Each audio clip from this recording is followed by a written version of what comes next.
네, 오늘 말씀은 생즉사 사즉생이란 타이틀로 은혜를 나누고자 합니다. 혹시 생즉사 사즉생 무슨 뜻인지 아시는 분? 알지. 이순신 장군이요. 네, 할렐루야. 우리 이순신 장군님은 이제 약간 좀 다르게는 말씀하셨어요. 필사즉생, 필생즉사 이렇게 해서 이제 명랑해전 하루 전에 신에게는 열세척이 남아있나이다. 저 원균이 다 말아먹어가지고 다 작사를 해놔가지고 단 열세척 남은 상태에서 신에게는 아직 열세척이 남아있나이다. 그리고 저 뭐 일본군은 뭐 한 130 몇 척인가? 아무튼 엄청 많았잖아요. 그죠? 그거 가지고 다 깼단 말이에요. 게임이 외부에서 객관적으로 보면 게임이 안 되는 건데도 지형질물을 잘 유리하게 이용하셔서 승리를 이끄신 우리 이순신 장군님이 전쟁 전날 쓴 휘호예요. 근데 어쩌면 이렇게 우리 성경에서 예수님이 하신 말씀과 이순신 장군이 한 얘기가 너무너무 똑같다. 그 의미가 맥락이 너무너무 똑같다. 우리 한번 찾아보죠. 누가복음 12장 8절로 10절. 저부터 한 절씩 한번 읽어보도록 하겠습니다. 내가 또한 너희에게 말하노니 누구든지 사람 앞에서 나를 시인하면 인자도 하나님의 사자들 앞에서 그를 시인할 것이요. 사람 앞에서 나를 부인하는 자는 하나님의 사자들 앞에서 부인을 당하리라. 누구든지 말로 인자를 거역하면 사심을 받으려니와 성령을 모독하는 자는 사심을 받지 못하리라. 아멘. 네, 그렇습니다. 오늘 우리가 읽은 본문에서 베드로는 살기 위해서 살고 싶어서 3번 부인을 했어요. 3번 부인을 했는데 예수님이 지금 뭐라고 그러셔요? 사람들 앞에서 나를 부인하면 하나님 앞에서도 하나님의 사자들 앞에서도 내가 너를 부인할 것이요. 사람들 앞에서 시인하면 내가 하나님 앞에서 너를 인정하리라, 시인하리라. 이렇게 지금 방금 우리 예수님이 하신 말씀에 따르면 자, 베드로는 그러면은 이 상태에서 죽었다. 그러면은 천국 가겠어요? 못 가겠어요? 이 상태에서 바로 죽었다. 3번 딱 부인했는데 갑자기 심장마비로 그 시점이 죽었다. 네, 꼴까닥하고 죽었어. 꼴까닥하고 죽었어. 그 시점에. 그러면은 천국 갈까요? 못 갈까요? 가요. 못 가요. 왜냐하면 예수님이 말씀하시잖아요. 네가 나를 부인하면 나도 널 부인하리라 이렇게 말씀하셨어요. 그래서 살기 위해서 사람들 앞에서 예수님을 부인했던 거예요. 그러나 베드로는 기회를 받아요. 자, 여기 우리 방금 우리가 읽은 누가복음 12장 10절에 보면 누구든지 말로 인자를 거역하면 사하심을 받으려니와 성령을 모독하는 자는 사하심을 받지 못하리라. 그러니까 말로 예수님을 부인할 수 있어요. 그렇더라도 나중에 회개하면 구원받아요. 그렇지만 성령님을 모독하면 그거는 안 된대요. 그러니까 그 성령님을 모독하는 경우는 주로 어떤 케이스냐면 같이 믿는다 하면서도 그러니까 이 바리새인들이 그랬잖아요. 예수님한테 성령님으로 하나님의 능력으로 막 역사를 하는 걸 바리새인들이 뭐라고 그래요? 저거는 귀신의 역사다. 귀신 들렸다. 이거는 성령님을 모독하는 거예요. 하나님 성령님의 능력으로 예수님이 행사하는 걸 저건 귀신 들렸다. 이런 경우는 이런 바리새인들은 그냥 지옥 가는 거예요. 그런 사람들이 돌이켜 회개할 일은 거의 없는 거예요. 네. 그래서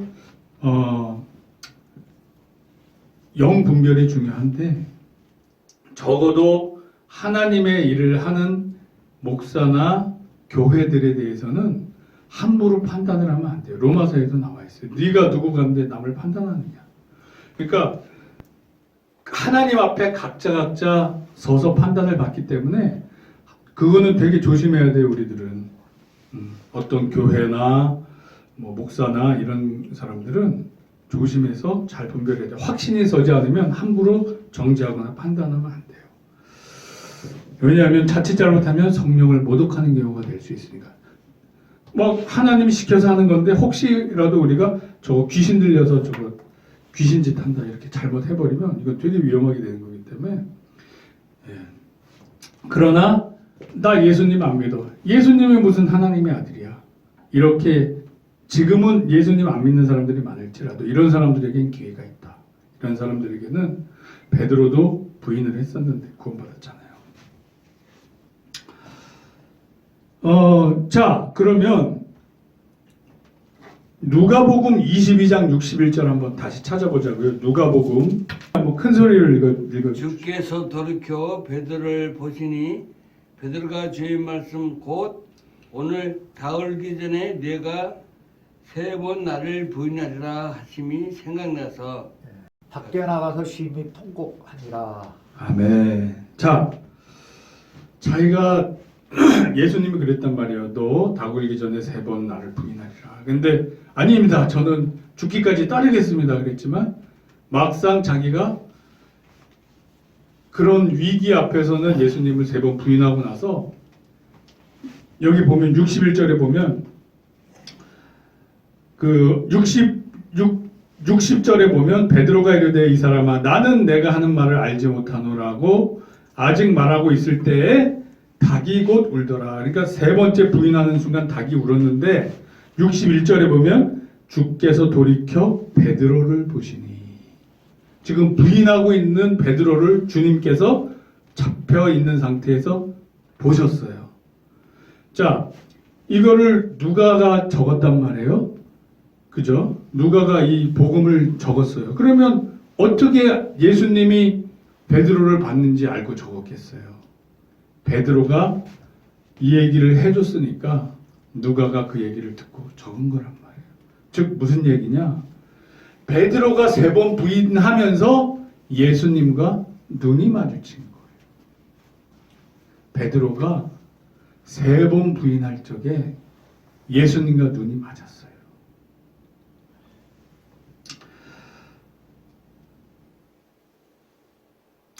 이런 상태라면 여러분들은 어떤 심리 상태가 되겠어요? 내가 그렇게도 내가 이렇게 다짐하고 난 아니야. 나는 그런 걸로 흔들리지 않아. 나는 이런 사람이야. 막 평상시에 막 했어. 근데 어느 순간 살다 보니까 나도 모르게 내가 말한 거를 저지르고 있고 내가 말한 거를 위반하고 있고 내가 말한 거에 좀 반대 행위를 하고 있어. 그럴 때 내가 그렇게 그냥 자신 있게 그냥 막 이렇게 선포했던 사람이 날 쳐다보고 있어. 그럴 때 어떤 마음이 드실 것 같아요? 베드로의 이런 모습이 그래 살기 위해서 무슨 말을 못하겠어. 그런 생각은 드는 거예요. 자, 생직사에 해당이 돼요. 생직사. 살고자 했지만 죽는 길을 간 거예요. 예수님의 말에 따르면 너가 날 부인하면 나는 널 부인하리라 했는데 그 시점까지 갔던 거예요. 근데 이 사직생의 길이 베드로에게 생직사의 길이 아니라 이제 사직생의 길이 열려요. 죽고자 하면 살리라. 요한복음 21장 15절부터 돌아가면서 저부터 읽도록 하겠습니다. 그들이 조밥 먹은 후에 예수께서 시몬 베드로에게 이르시되 예수님 부활하신 후에요. 요한의 아들 시몬아 내가 이 사람들보다 나를 더 사랑하느냐 하시니 이르되 주님 그러하나이다. 내가 주님을 사랑하는 줄 주님께서 아시나이다. 그랬더니 예수님께서 내 어린 양을 먹이라 하시고 또 2번째 이르시되 요한의 아들 시몬아 내가 나를 사랑하느냐 하시니 이르되 주님 그러하나이다. 내가 주님을 사랑하는 줄 주님께서 아시나이다 이르시되 내 양을 치라 하시고. 세 번째 이르시되 왜 이렇게 접었어? 요한의 아들 시몬아 내가 나를 사랑하느냐 하시니 주께서 세 번째 내가 나를 사랑하느냐 하심으로 베드로가 근심하여 이르되 주님 모든 것을 아시오매 내가 주님을 사랑하는 줄을 주님께서 아시나이다. 예수께서 이르시되 내 양을 먹이라. 내가 진실로 진실로 내게 이르노니 내가 젊어서는 스스로 띠띠고 원하는 곳으로 다녔거니와 늙어서는 내 팔을 벌리리니 남이 내게 띠띠우고 원하지 아니하는 곳으로 데려가리라. 이 말씀을 하시면 베드로가 어떠한 죽음으로 하나님께 영광을 돌릴 것을 가리키심이로라. 이 말씀을 하시고 베드로에게 이르시되 나를 따르라 하시니. 아멘. 자, 예수님은 베드로가 3번 부인하는 걸 다 보시고 베드로와 눈까지 마주쳤어요. 그러니까 베드로의 심리 상태를 아는 거예요. 내 수제자, 내 제자 베드로가 얼마나 낙심하고 힘들어할까.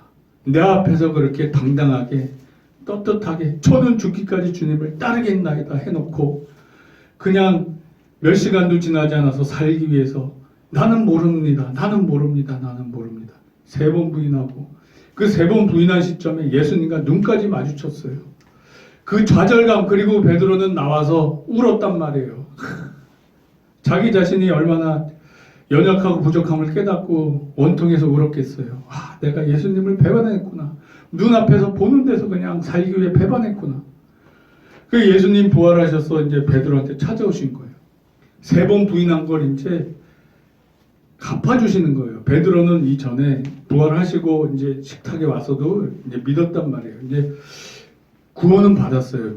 회개를 했을 거니까. 그러나 그 마음에 그런 심리적 앙금, 아픔은 남아있을, 상처는 남아있을 거란 말이에요. 예수님이 이걸 씻어주시는 거예요. 예수님이 직접 스스로 부인했던 그 입술로 스스로 사랑한다고 고백하게 만드시는 거예요. 스스로 그 입술로 부정했던 그 입술로 스스로 사랑을 고백하게 만드시는 거예요. 내가 나를 사랑하느냐? 네, 그러하나이다. 주님께서 아십니다. 내가 나를 사랑하느냐? 그렇습니다. 주님께서 아십니다.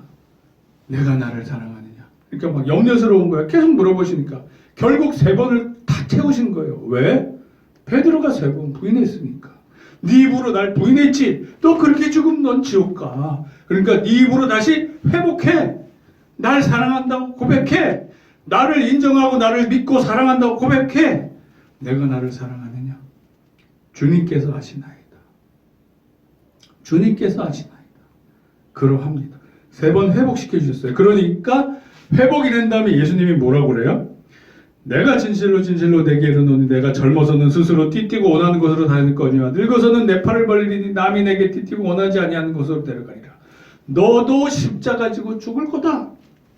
너도 십자가 지고 죽을 거다. 이 말씀을 하시는 거예요.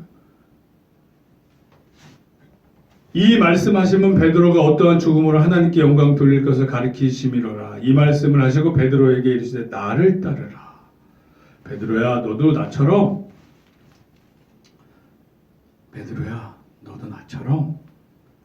십자가를 지고 죽게 될 거야. 그러나 회피하지 말고 부인하지 말고 날 따라. 이렇게 말씀하고 계신 거예요. 이렇게 말씀하고 계신 거예요. 이거는 무슨 길이에요? 사직생의 길이에요. 너 나중에 전도하고 선교하다가 로마에 가서 잡힐 거야. 그때는 십자가에 달려서 죽을 거야. 그때 나 부인하지 말고 내가 한 것처럼 나를 따라라 베드로야. 내 사랑하는 제자 베드로야. 그렇게 해서 죽어서 천국을 얻으려. 사직생하려. 생직사 실패 한번 했잖니? 이제 사직생하려. 이렇게 말씀하고 계신 거예요. 자, 결론. 그럼 우리가 삶에서 항상 선택의 순간이 있어요. 내가 예수님을 내 입으로 시인해야 될지 부인해야 될지. 그럼 우리는 어떤 삶을 택해야 된다? 사즉생의 길을 택해야 된다. 생즉사의 길이 아니라 사즉생의 길을 택해야 되는데 이거는 의미를 더 넓힐 수 있어요. 즉, 나 혼자 잘 먹고 잘 사는 게 아니라 내 이웃을 돌아보고 같이 주님의 사랑 안에서 같이 우리 초대교회처럼 필요에 따라 필요한 사람 도와주고 그러면서 내가 부자가 아니더라도 능력이 없더라도 또 어려운 처지에 있는 사람 한번 기도해주고 마음으로 돌봐주고 물질적으로 도와줄 수 있는 여력이 되면 물질적으로도 조금 도와주고 이렇게 나누면서 사는 거를 뜻해요. 의미를 확장하면 그냥 나 혼자 탁 내가 받은 월급은 나 혼자 먹고 살아야 돼. 자기 가족을 위해서는 열심히 돈 번단 말이에요. 그죠? 좀 확장을 해서 우리 가족뿐만이 아니라 하나님 안에서는 다 우리는 뭐다? 형제 자매다. 그러니까 형제 자매를 돌아볼 수 있어요. 나는 우리 목사님하고 우리 집사님하고 성도님들 보면 참 다행인 게 한국에 보면 외로운 혼자 사시는 분들이 많아요. 독거노인 막 이런 거 뉴스에 많이 나오잖아요. 천만 시대. 네. 근데 우리 성도님들은 참 다행인 게 서로 예수님 안에서 사랑의 띠로 묶여 있어요. 연결이 돼 있어요. 뭐 좋을 때도 있고 나쁠 때도 있고 사람 사는 건 다 그래요. 항상 좋을 수는 없지만 그래도 예수님 안에서 사랑의 띠로 묶여 있어요. 그러면 긍정적으로 항상 회복이 되고 좋은 관계가 유지돼요. 서로 돌아봐와 사랑과 선행을 격려하라. 우리 말씀에도 있잖아요. 그러니까 서로 돌아보고 서로 칭찬해주고 잘 되기를 기도해주고 이끌어주고 관심 가져주고 뭐 먹을 것도 나눠 먹고 이 모습이 제가 보기에는 좀 안심이 돼요. 참 보기 좋은 모습이에요. 우리 대한민국에 있는 우리 천만이라고 말씀하신 그 독거노인들 외로우신 분들 진짜 많아요. 친구도 없고 갈 데도 없고 그냥 죽지 못해 사는 그런 분들이 많은데 우리 성도님들은 삶에 좀 의미가 있단 말이에요. 활력이 있단 말이에요. 이 어울리는 공동체, 또래 집단이 있단 말이에요. 이게 사람은 이렇게 어울릴 때 또 행복을 느껴요. 인간관계가 좋을 때 행복을 느껴요. 그래서 인간관계에는 부부관계도 포함되잖아요. 그래서 부부관계 좋은 사람들이 장수하고 오래 사는 게 다 이유가 있어요. 그 안에 행복하니까 좋은 호르몬 나오고 마음가짐을 좋게 가지니까 좋은 호르몬 나오고 건강에 유익을 끼쳐서 강건해진단 말이에요. 그러니까 저와 여러분들에게 이런 천국 갈 때까지 이런 축복이 있기를 우리 주 예수 그리스도 이름으로 축원합니다. 아멘. 자, 우리 예배를 마치기 전에 말씀을 마치기 전에 우리 한 구절만 또 찾아서 읽고 마치도록 하겠습니다. 마태복음 10장 32절 시작. 누구든지 사람 앞에서 나를 시인하면 나도 하늘에 계신 내 아버지 앞에서 그를 시인할 것이요. 누구든지 사람 앞에서 나를 부인하면 나도 하늘에 계신 내 아버지 앞에서 그를 부인하리라. 아버지나 어머니를 나보다 더 사랑하는 자는 내게 합당하지 아니하고 아들이나 딸을 나보다 더 사랑하는 자도 내게 합당하지 아니하며 자기 십자가를 지고 나를 따르지 않는 자도 내게 합당하지 아니하니라. 자기 목숨을 얻는 자는 잃을 것이요 나를 위하여 자기 목숨을 잃는 자는 얻으리라.